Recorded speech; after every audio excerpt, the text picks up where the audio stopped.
With us now is Hasan Piker, a political commentator who broadcasts daily to his audiences on Twitch, an online streaming platform. He joins us now from his home in West Hollywood. Hasan, thanks for joining us. Would you agree there seems to be real momentum now to get change?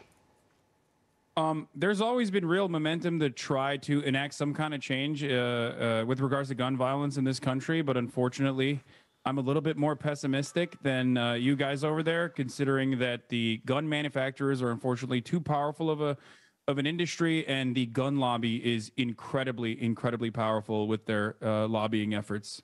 So we'll see. I'm not holding my breath, though. Yeah, we've heard from Mitch McConnell, who seems to have changed his tune a little bit in terms of the Republicans. Do you think there is an appetite among Republicans now for more gun control?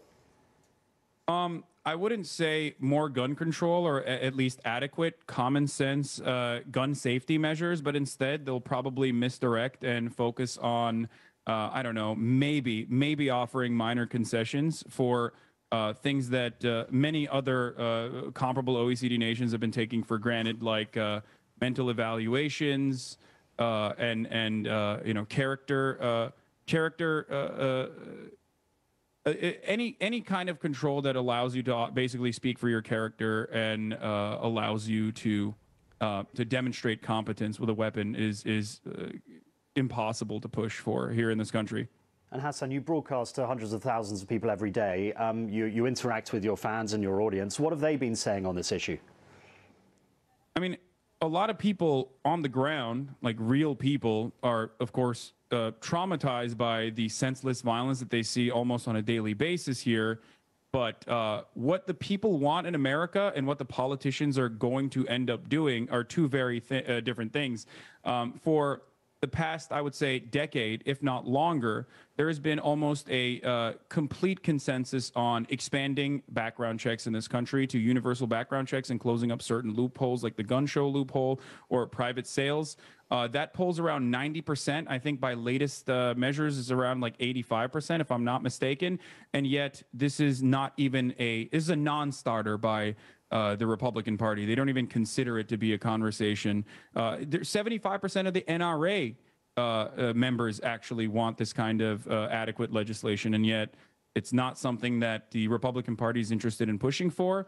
And I believe that is a obviously multifaceted problem.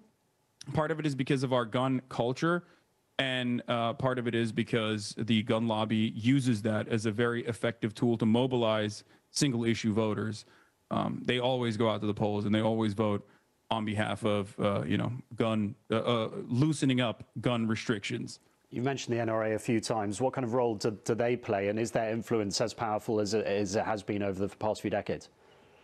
Well, I thought that they were supposed to go bankrupt because they tried to get into the media business, which is treacherous. But it does seem to be still incredibly powerful. One, because they're backed by a very powerful small arms manufacturing industry, but also very powerful because, like I mentioned already, there are a lot of Americans who associate their commodity consumption with their identity.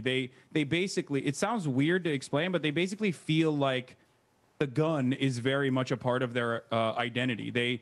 I mean, you've seen politicians campaign on it. Gods, guns, and babies was a campaign slogan that only recently was mentioned in the midterms and in the primaries. So this is very much like a fundamental American value, and the right wing and also the gun manufacturers have been able to effectively weaponize this identity as a political identity and can organize around it. So it's a little bit more complicated than just simply saying the NRA is individually powerful. I think the NRA drives its power from being able to effectively weaponize that base of pre-existing support for guns. Yeah, it's a partisan and being able issue. to purchase guns. Yeah, it's obviously a very complicated issue too. Hasan Piker, that's all we've got time for. Thank you very much indeed for joining us on the program. Thank you for having me. Let's round up some of the day's other news now. And the world.